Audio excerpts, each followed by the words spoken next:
चुप रहो कविता, मुंह बंद रखो अपना। मुझे कोई जांच नहीं करवाना है। तुमको जो ठीक लगे तुम करो, विकास ने गुस्से में कहा। लेकिन आप जानते हैं मेरी रिपोर्ट्स बिल्कुल सही है। कई सालों से मैं बांझ होने का ताना सुन रही हूँ। 8 साल हो रहे हैं हमारी शादी को। शादी से पहले हमने ये वादा किया था कि एक दूसरे का साथ हर हाल में देंगे हम।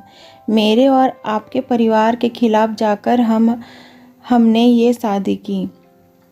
बहुत ज़्यादा प्यार करती हूँ मैं आपसे। आप सिर्फ एक बार चलकर जांच करवा लें। मुझ पर विश्वास रखिए। जांच में जो भी होगा मैं कभी आपका साथ नहीं छोड़ूंगी।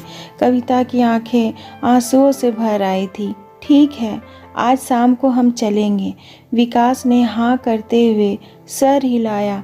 कविता ने उसे गले लगा लिया। आज से 10 साल पहले दोनों एक दूसरे से मिले थे। पहली ही नज़र में विकास को कविता पसंद आ गई थी, पर कविता की तरफ से ऐसा कुछ नहीं था।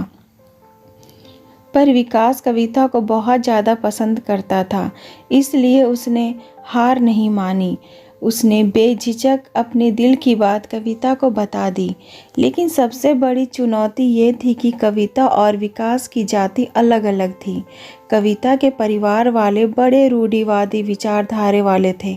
कविता को पता था कि वो नहीं मानेंगे, इसलिए कविता ने विकास को ना में जवाब दे दिया। उस दिन से विकास ने अपने आप को एक कमरे में बंद कर लिया। लेकिन जब कविता उसके दोस्तों से ये पता चला कि उसने अपना हाल दीवानों जैसा बना लिया है, ना कुछ खा रहा है ना कुछ पी रहा है, घर वाले भी परेशान हैं। कविता किसी तरह विकास से मिली तो उसकी हालत देखकर स्तंभ रह गई थी। उसे यकीन नहीं हो रहा था कि कोई उसे इतना हद तक भी प्यार कर सकता है। कविता का दिल भी आखिर पिघल ही गया।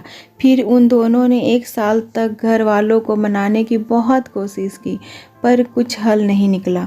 तब आखिर में हार कर दोनों ने कोर्ट मैरिज में कर ली शादी। देखो कविता, शादी से पहले तुम नौकरी करती थी, वो ठीक है, पर हमारे घर की बहुएं बाहर काम नहीं करती है। जो तुमने अपने मायके में सीखा है वो ठीक है, पर आज के बाद तुम्हें इस घर की परंपरा के हिसाब से चलना पड़ेगा। सास ने कविता को घर में आते ही अपना निर्णय सुना दिया। कुछ ही दिनों में पढ़ी लिखी कविता ने सारे पर कतर दिए गए। हर काम को लेकर उस पर बंधन था, पर विकास का प्यार था जिसके आगे ये कुछ नहीं था। विकास की बाहों में आते ही उसकी सारी मुसीबत, सारे दर्द कम हो जाते। समय के साथ साथ कविता ने अपने परिवार को सांचे में ढाल लिया। शिकायत करना तो उसने जैसे सीखा ही ना था। शादी को 5 साल हो गए थे। अब धीरे धीरे कविता पर घर वाले बच्चे के लिए दबाव डालने लगे। हमने तो आते ही 4 साल में 3 बच्चे जन्म दिए। हमारी बड़ी बहू को देखो, शादी के अगले ही साल मुन्ना हमारी गोद में आ गया। पर ये पढ़े लिखे लोग हैं, इनके तो चोचले ही ज़्यादा होते हैं। सासू माँ पड़ोस में रहने वाली गुप्ताइन चाची को कह रही थी। कविता को आते देख उनकी आवाज़ का टोन थोड़ा ऊंचा हो गया था। ऐसा नहीं था कि उन दोनों को बच्चा नहीं चाहिए था, पर कविता भी क्या करती। धीरे धीरे ये सवाल कविता के गले की फांस बन गया था। कविता का आना जाना मुश्किल हो गया। हर किसी का एक ही सवाल था कि खुशखबरी कब सुना रही हो। माँ जी का ताना, बहू क्या मेरे मरने के बाद खुशखबरी सुनाएगी क्या? अड़ोस पड़ोस सब जगह चर्चा का केंद्र वही होती। देखते ही देखते 6 साल बीत गए। कविता को लग रहा था मानो उसका जीना दुश्वार हो गया है। विकास जो पहले उसे दिलासा देता था, ना जाने क्यों अब वो भी उसे उखड़ा रहने लगा था। कविता की सबसे खास सहेली थी रीना, जिससे वो किसी तरह अपने सारे सुख दुख बांट लेती थी। एक दिन रीना उसे डॉक्टर के यहाँ लेकर गई और सारी जांचें करवाई। कविता की सारी रिपोर्ट्स नॉर्मल थी। जब उसने ये बात विकास को बताई तो विकास को बड़ा गुस्सा आया। विकास ने उससे कहा क्या वो उसकी मर्दांगिनी को ललकार रही है? कविता स्तंभ थी। विकास का ये रूप देखकर जो विकास कविता से इतना प्यार करता था वो अब इतना बदल गया था। वो बहुत रोई उस दिन। कुछ दिन बाद जब विकास सामान्य हुआ तो उसने बड़े प्यार से उसे समझाया। तब जाकर विकास राजी हुआ। उसी दिन शाम को दोनों डॉक्टर के पास जांच करवा कर आए। अगले दिन रिपोर्ट्स आ गई थी। कविता का शक सही साबित हुआ। कमी विकास में ही थी। पर जब से रिपोर्ट आई विकास का व्यवहार और बदलने लगा। वह कविता से नज़रें चुराने लगा। कविता ने कहा, विकास, आज के ज़माने में सब संभव है। आप अपना ट्रीटमेंट लेंगे तो सब सही हो जाएगा। साइंस ने बहुत तरक्की कर ली है। कविता ने विकास को समझाने की बहुत कोशिश की। डॉक्टर ने कविता को विकास के लिए दवा भी दी, पर विकास अपनी मर्जी की करता, दवाइयों को इधर उधर फेंक देता। घर वालों का दबाव कविता पर और बढ़ने लगा। कविता जानती थी कि कमी उसमें नहीं, फिर भी वह विकास से बहुत प्यार करती थी, इसलिए किसी को कुछ नहीं बोलती। उसके अपने घरवाले ने तो कब से उससे दूरी बना ली थी। विकास के अलावा उसका कोई था भी नहीं। तो विकास, दुनिया में बहुत से लोग हैं जो माँ बाप नहीं बन पाते हैं। अगर आप हाँ कहें तो हम बच्चा गोद ले लेते हैं। कम से कम इसी बहाने हमें माँ बाप बनने व कहने का कोई तो आएगा। कविता ने विकास के कंधे पर हाथ रख कर कहा, तो क्या तू पूरी दुनिया को बताना चाहती है कि तेरा पति इस लायक नहीं कि तुझे बच्चा दे सके? जंग हसाई करवाना चाहती है मेरी? खबरदार आज के बाद किसी डॉक्टर के यहाँ गई तो।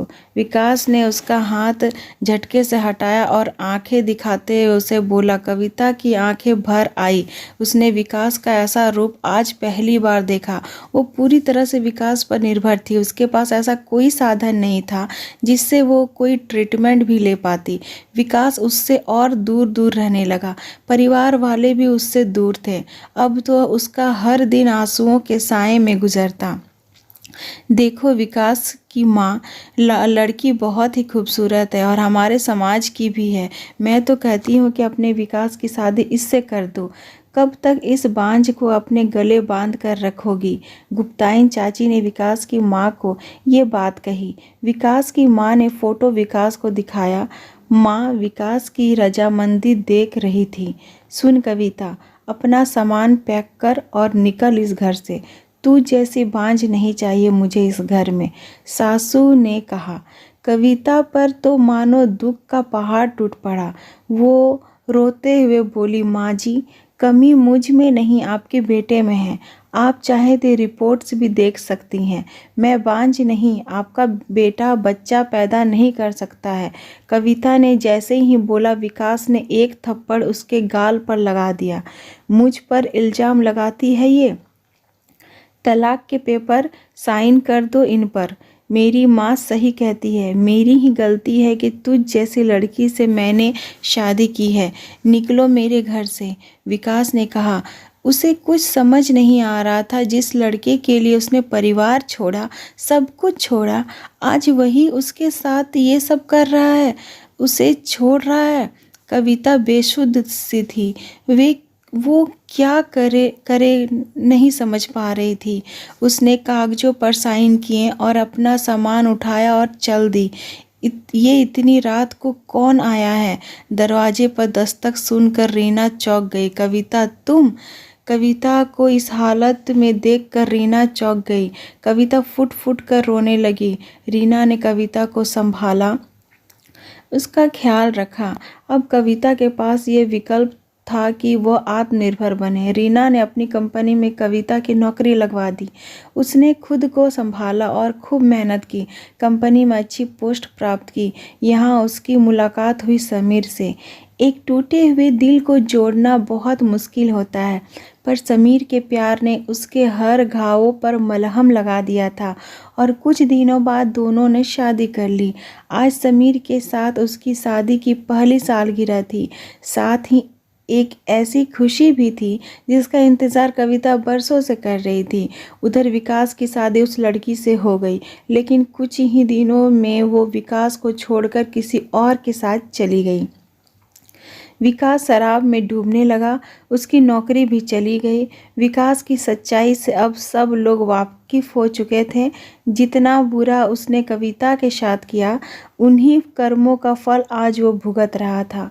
विकास के दरवाजे की घंटी बजी। विकास बरामदे की तरफ आया। उसकी माँ ने दरवाज़ा खोला। सामने कविता खड़ी थी। माँ जी, याद है आपने कहा था कि मेरे जीते जी मुझे खुशखबरी सुना देना। ये मेरी गोद भराई की रस्म का कार्ड है। आप ज़रूर आइएगा मुझे आशीर्वाद देने। कविता ने उसकी आंखों में आंख डालकर कहा। विकास को लग रहा था कि काश वो इसी धरती में गड़ जाए। उसकी हिम्मत नहीं थी कि वो कविता से नज़र भी मिला सके। कविता ने अपने आंसू पोंछे और चल दी समीर के साथ इस नए सफ़र की शुरुआत पर। दोस्तों, हमारे समाज की विडंबना है कि उंगली सिर्फ औरतों पर उठती है। जिस औरत को बच्चा नहीं होता है उसे ही बांझ का ताना दिया जाता है, पर मर्द को कुछ नहीं बोला जाता है। औरतें बर्दाश्त करती हैं क्योंकि वो खुद को कमज़ोर समझती हैं। दोस्तों, कितनी भी कठिन परिस्थितियाँ क्यों ना हो, कभी हार मत मानिएगा। माना ज़िंदगी आसान नहीं है, पर ज़िंदगी आपको दूसरा मौका ज़रूर देगी जब आप स्वयं अपने लिए दूसरों को मौका चुनेंगी। Thanks for